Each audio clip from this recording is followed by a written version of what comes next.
সুপ্রিয় দর্শক, আসসালামু আলাইকুম। আপনাদের সবাইকে স্বাগত জানাচ্ছি। এখনকার আলোচনা আপনাদের সঙ্গে আছি আমি সিরাজুল ইসলাম। দর্শক, আজ পবিত্র শুক্রবার, জুমার দিন। আপনাদের সবাইকে জুমা মুবারক। ইরানের জাতীয় সর্বোচ্চ নিরাপত্তা পরিষদের সচিব মহসিন রেজাই বলেছেন, ইসরায়েলের প্রধানমন্ত্রী বেনিয়ামিন নেতানিয়াহুকে জাহান্নামে পাঠাবে ইরান। তিনি বলেছেন, নেতানিয়াহুর বিরুদ্ধে মুসলিম বিশ্বে প্রচণ্ডভাবে পবিত্র ক্ষোভ জমা হচ্ছে এবং তাকে জাহান্নামে পাঠানোর এই বক্তব্য একসময় বাস্তবে পরিণত করা হবে। একই সাথে তিনি হরমুজ প্রণালী খোলার ব্যাপারে কতগুলো শর্তের কথা জানিয়েছেন। তিনি বলেছেন, আমেরিকাকে ইসলামাবাদ সমঝোতা স্মারকে ফিরতে হবে এবং লেবানন, গাজা সহ পুরো মধ্যপ্রাচ্যের যুদ্ধ বন্ধ করতে হবে। এছাড়া ইরানের যে সমস্ত আরও শর্ত রয়েছে সেগুলো ফুলফিল করলে তবেই শুধুমাত্র হরমুজ প্রণালী খোলা হবে। এদিকে রাশিয়ার পররাষ্ট্র মন্ত্রণালয়ের মুখপাত্র মারিয়া জাখারোভা জানিয়েছেন, ইউক্রেন যদি ব্রিটিশ নির্মিত অস্ত্র ব্যবহার করতেই থাকে তাহলে ইউক্রেনে এবং এর বাইরে যে সমস্ত ব্রিটিশ সামরিক ঘাঁটি রয়েছে সেগুলোতে হামলা চালানো হতে পারে। রাশিয়ার এই হুমকির মধ্য দিয়ে ইউক্রেন এবং ইউরোপের পরিস্থিতি কিন্তু আরও অনেক বেশি উত্তপ্ত ও উদ্বেগজনক হয়ে উঠল। এদিকে আপনাদের আরেকটা গুরুত্বপূর্ণ খবর দিই, বসনিয়া হার্জেগোভিনা এবং সার্বিয়ার যে যুদ্ধ হয়েছিল 1992 থেকে 95 সাল পর্যন্ত, সেই যুদ্ধে বসনিয়ার কসাই খ্যাত রাটকো মলাদিচ, যাকে গণহত্যার দায়ে হেগের আন্তর্জাতিক অপরাধ আদালত যাবজ্জীবন কারাদণ্ড দিয়েছিল, সেই রাটকো মলাদিচ 84 বছর বয়সে মারা গেছে কারাগারে থাকা অবস্থায়। সর্বশেষ আরেকটা খবর দিয়ে আমি মূল আলোচনায় চলে যাব, সেটি হচ্ছে নেপালে যে ভয়াবহ ভূমিধস বন্যা হয়ে গেল তাতে মৃতের সংখ্যা 390 জনে পৌঁছেছে এবং এখনও নিখোঁজ 1500। তার মানে গতকালকে আমি যে খবর দিয়েছিলাম তার চেয়ে নিখোঁজের সংখ্যা আরও বেড়েছে। আশঙ্কা করা হচ্ছে সময় গেলে আরও বাড়তে পারে। দর্শক, এই ছিল এখনকার মূল খবরগুলো। চলুন এবার আমরা বিস্তারিত আলোচনা করি। অনেক গুরুত্বপূর্ণ বিষয় আছে ভেতরে। তার আগে বলি, যদি ভিডিও ভালো লাগে তাহলে শেষ পর্যন্ত সঙ্গে থাকবেন, আর লাইক, কমেন্ট, শেয়ার করবেন এবং চ্যানেলটি সাবস্ক্রাইব করে সাথেই থাকবেন প্লিজ। ইউরোপে মোতায়েন মার্কিন সামরিক বাহিনী নেটো জোটের আওতায় বা যেভাবে হোক ইউরোপে মার্কিন সামরিক বাহিনী মোতায়েন আছে, এটা আপনারা সবাই জানেন। মূলত ইউরোপে নেটো সামরিক জোটের আওতায় মার্কিন সেনারা বিভিন্ন দেশে দেশে মোতায়েন আছে। অ্যাকচুয়ালি নেটো জোটকে তো আসলে আমেরিকার সামরিক বাহিনী বলা হয়। আমেরিকা এই নেটো জোটের আওতায় ইউরোপের সব দেশেই প্রায় তাদের সামরিক বাহিনী এবং তাদের সামরিক সরঞ্জাম, অস্ত্রপাতি এগুলো সব মোতায়েন করে রেখেছে। এই যে ইউরোপে মোতায়েন যে মার্কিন সেনা, তাদের কাছে পেট্রিয়ট ক্ষেপণাস্ত্রের সংখ্যা এত পরিমাণে কমে গেছে যে এখন যদি রাশিয়া ইউরোপের দেশগুলোতে হামলা চালায় তাহলে রাশিয়াকে মোকাবেলা করা বা রাশিয়ার বিমান হামলা বা ক্ষেপণাস্ত্র হামলা ঠেকানোর জন্য যে রকমের পেট্রিয়ট ক্ষেপণাস্ত্র প্রতিরক্ষা ব্যবস্থা দরকার তা নেই। তাদের হাতে পেট্রিয়ট ক্ষেপণাস্ত্র পর্যাপ্ত পরিমাণে নেই, মানে রাশিয়াকে মোকাবেলা করা সম্ভব হবে না। এই যে মার্কিন বাহিনীর হাতে পেট্রিয়ট ক্ষেপণাস্ত্র কমে গেল, এর কারণ কি? ওই খবরেই পরিষ্কার করা হয়েছে যে ইরানের সাথে যুদ্ধ করতে গিয়ে এই অবস্থা হয়েছে, অর্থাৎ ইউরোপ খালি, পেট্রিয়ট ক্ষেপণাস্ত্র এখন নেই। তার মানে ইউরোপ থেকেও পেট্রিয়ট ক্ষেপণাস্ত্র নিয়ে ইরানের বিরুদ্ধে যুদ্ধ করতে হয়েছে। শুধু ইউরোপ না, এশিয়ায় যে সমস্ত দেশের দায়িত্ব মোটামুটি পালন করত আমেরিকা, সেই সমস্ত দেশেও এই পেট্রিয়ট বা থার্ড এই সমস্ত সিস্টেম কিন্তু নেই। অনেক জায়গা থেকে নিয়ে চলে এসেছে, বিশেষ করে দক্ষিণ কোরিয়া এবং জাপান। এই সমস্ত দেশ এখন কিন্তু অনেকটা অরক্ষিত। চীন বা উত্তর কোরিয়া যদি দক্ষিণ কোরিয়া এবং জাপানের বিরুদ্ধে এই মুহূর্তে হামলা চালায় বা সামরিক অভিযান শুরু করে, তাহলে তাদের ঠেকানো, তাদেরকে রক্ষা করা কিন্তু কঠিন হবে। অবস্থাটা এরকম। একইভাবে ইউরোপে একই পরিস্থিতি তৈরি হয়েছে।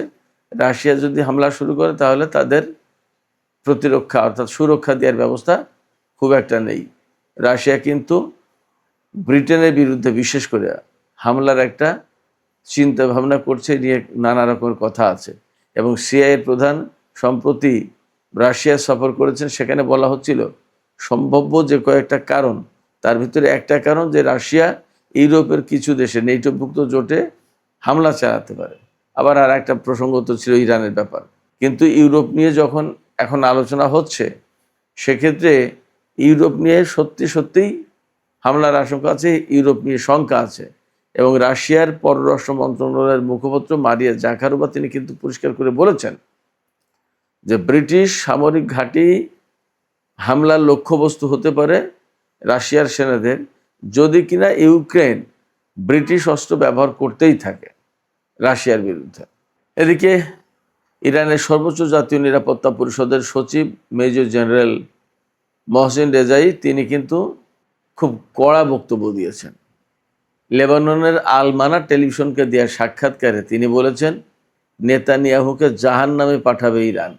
মহসিন রেজাই বলছেন যে নেতানিয়াহু যে সমস্ত ভুল করেছে তার কারণেই ইসরায়েল অর্থাৎ ইহুদিবাদী শাসন ব্যবস্থার অবসানের দ্বার প্রান্তে পৌঁছেছে খুব সন্নিকটে, এবং নেতানিয়াহুর ভুলের কারণে এগুলো হতে যাচ্ছে, এটা প্রমাণ হবে। এই সাক্ষাৎকারে তিনি লেবানন এবং বৈরুতে হামলার ব্যাপারে, ইসরায়েলি হামলার ব্যাপারে একদম সুস্পষ্ট করে বলেছেন দক্ষিণ লেবানন এবং বৈরুতে ইসরায়েলি বাহিনী যা করছে তা খুব ঘনিষ্ঠভাবে পর্যবেক্ষণ করছে ইরান। বৈরুত এবং দক্ষিণ লেবাননের ঘটনাবলী যা যা ঘটছে, ইসরায়েল যা যা করছে, তার সমস্ত সবকিছু ইরানের জন্য অত্যন্ত সেন্সিটিভ বলে মহসিন রেজাই উল্লেখ করেন। তিনি বলেন যে দক্ষিণ লেবানন এবং বৈরুত হচ্ছে ইরানের কাছে রেড লাইন। এই জায়গায় ইসরায়েলের প্রবেশের কোনো অধিকার নেই। একই সাথে তিনি আরও বলেছেন যে গাজা, লেবানন, সিরিয়া এর প্রত্যেকটা জায়গায় যুদ্ধ বন্ধ হতে হবে, তবেই হরমুজ প্রণালী খোলা হবে। আর এর ব্যাখ্যা হিসেবে তিনি বলেছেন এই যে গাজা, লেবানন, তারপরে সিরিয়া প্রত্যেকটা জায়গায় হামলা বন্ধ হওয়ার দরকার এই কারণে যে পুরো মধ্যপ্রাচ্যটা একটা চেইনের মতো, একটার সাথে একটা আটকে আছে। শিকলের একটা অংশের সাথে আর একটা অংশ কিন্তু আটকানো থাকে, তবেই শিকল হয়। তো মধ্যপ্রাচ্য এরকম গাজা, লেবানন, সিরিয়া, ইরাক সমস্ত সব কিছু চেইনের মতো আটকানো, একটার সাথে আর একটার সম্পর্ক রয়েছে, ইন্টার কানেক্টেড। সেই জন্য হরমুজ প্রণালী যদি খুলতে হয় তাহলে সবগুলো জায়গায় যুদ্ধ বন্ধ হতে হবে, হামলা বন্ধ হতে হবে। তা যদি না হয় তো ইরান হরমুজ খুলবে না।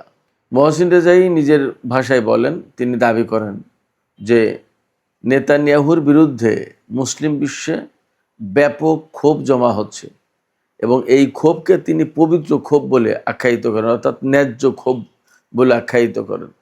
এটার কারণ হতে পারে ইরানের সর্বোচ্চ নেতা থেকে শুরু করে ইরানের বিরুদ্ধে যে যুদ্ধ করেছে গাজায়, লেবাননে, সিরিয়ায়, বিভিন্ন জায়গায়, তাতে প্রচুর সংখ্যক মুসলমান মারা গেছে। এই যে মুসলমান মারা গেল, এই বিষয়টা মুসলিম বিশ্বে ক্ষোভের জন্ম দিয়েছে এবং মুসলিম বিশ্বের লোকজন নেতানিয়াহুর ধ্বংস কামনা করে, এই কথা তিনি বলতে চেয়েছেন। আর হরমুজ প্রণালী সম্পর্কে মূলত বৈঠক হয়েছে কাতারের প্রধানমন্ত্রী ও পররাষ্ট্রমন্ত্রী শেখ আব্দুর রহমান বিন আল সানির সাথে। আব্দুর রহমান নিজেই প্রধানমন্ত্রী এবং পররাষ্ট্রমন্ত্রী। তিনি জানতে চেয়েছেন আসলে হরমুজ প্রণালী কি কি শর্তের ভিত্তিতে খুলবে ইরান, অর্থাৎ কোন কোন শর্ত পূরণ হলে ইরান হরমুজ প্রণালী খুলে দেবে। তখন ইরানের পক্ষ থেকে মহসিন রেজাই জানিয়েছেন একদম সুস্পষ্ট করে যে গাজায় যুদ্ধ বন্ধ হতে হবে, লেবাননে, সিরিয়ায় প্রত্যেকটা জায়গায় ইসরায়েলি হামলা বন্ধ হতে হবে। এক। দুই হচ্ছে ইরানের উপর থেকে নিষেধাজ্ঞা প্রত্যাহার করতে হবে, তারপরে নৌ ব্লকেট তুলে নিতে হবে হরমুজ প্রণালী থেকে। এরপরে ইরানের যে সমস্ত বিদেশে সম্পদ আটক রাখা হয়েছে সেগুলো ছেড়ে দিতে হবে, ইরানের উপরে নিষেধাজ্ঞা দেওয়া যাবে না, এরকম নানান রকমের কথা আছে। এবং সবশেষে একদম মুদ্রা কথা, অ্যাট এ গ্লান্স তিনি বলেছেন যে ইসলামাবাদ সমঝোতা স্মারক যেটা সই হয়েছে তাতে আমেরিকাকে ফিরে আসতে হবে, তবেই ইরান হরমুজ প্রণালী খুলে দেবে। মহসিন রেজাই আরও বলেছেন যে ভবিষ্যতে যদি আমেরিকা ইরানের উপর হামলা চালায় এবং নতুন করে যুদ্ধ শুরু হয় বা ইসরায়েল, তাহলে ইরান নজিরবিহীন শক্তি দিয়ে হামলা চালাবে, অর্থাৎ এবারের হামলা হবে অতীতের সমস্ত হামলার চেয়ে আলাদা রকমের শক্তিশালী, এবং যাতে আমেরিকা আর ইসরায়েল মারাত্মক রকমের ক্ষতির মুখে পড়বে।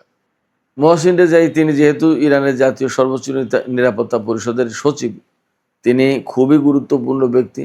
ইরানের নিরাপত্তা দেখার মূল দায়িত্ব এখন তার উপরে আনুষ্ঠানিকভাবে।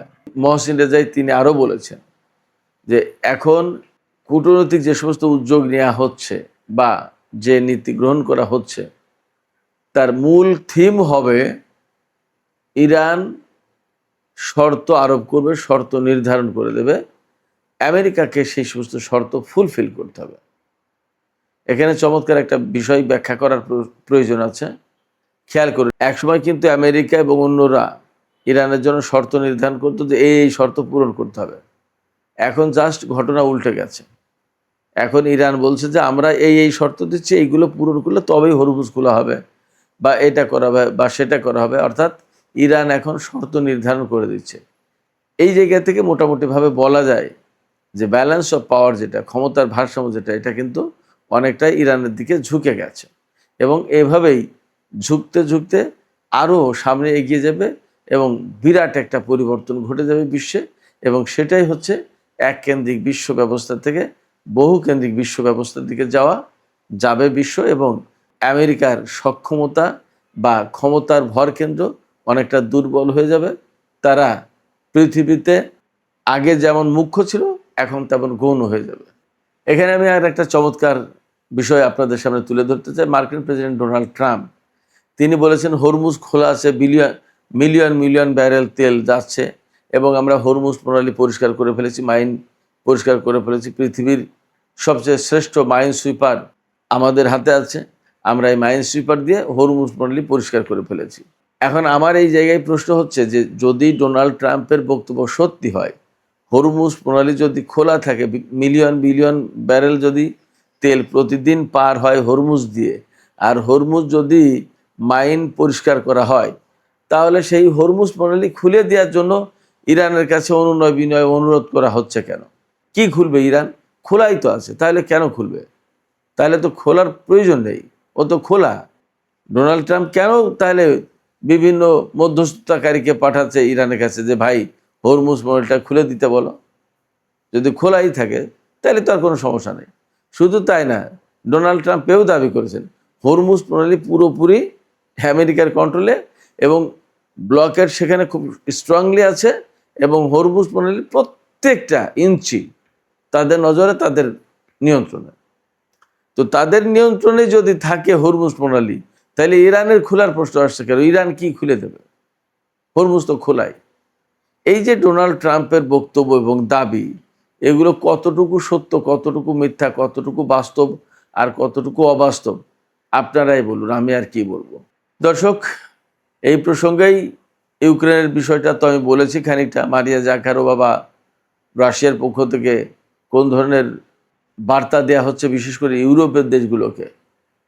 এখন ইউরোপের দেশগুলো রাশিয়ার বার্তা গ্রহণ করবে কি করবে না সেই সিদ্ধান্ত তাদের। যদি তারা গ্রহণ না করে তাহলে যুদ্ধের মাত্রা ভিন্ন রকম হবে এবং বিশ্ব পরিস্থিতি মনে হয় বদলে যাবে।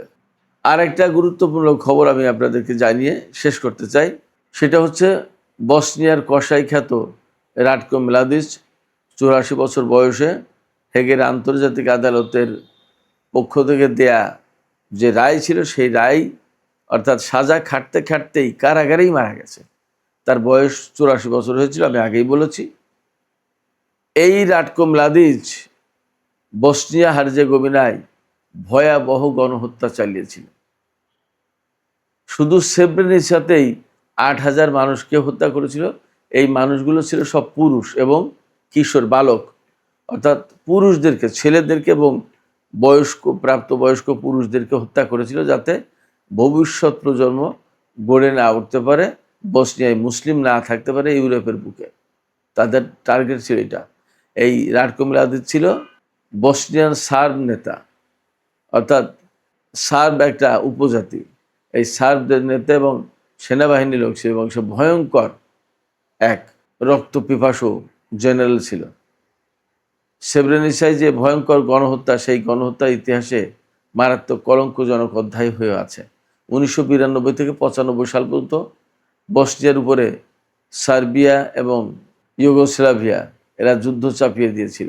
সেই যুদ্ধে এমন এমন সময় গেছে, এমন ঘটনা আছে যে গর্ভবতী নারীদের পেট কেটে তাদের বাচ্চা বের করে নিয়ে সেই নারীর সামনে, লোকজনের সামনে হত্যা করেছে। এমন বিভৎস বর্বর ঘটনা ছিল। এগুলো ইউরোপের বুকে ঘটেছে এই 92-95 সালে। সেদিনের কথা। তখন আধুনিক বিশ্ব, এটা তখন প্রস্তর যুগ না। এইরকম ঘটনা ঘটেছে। আপনারা চিন্তা করুন যে কি পরিস্থিতি ছিল, কোনো মতেই থামানো যাচ্ছিল না। ইউরোপের দেশগুলো সব এই সার্বিয়াকেই সমর্থন দিয়েছিল। যদিও নেটো বাহিনীর পক্ষ থেকে দীর্ঘদিন ধরে হামলা চালানো হচ্ছিল, কিন্তু প্রকৃতপক্ষে কিছুই হচ্ছিল না।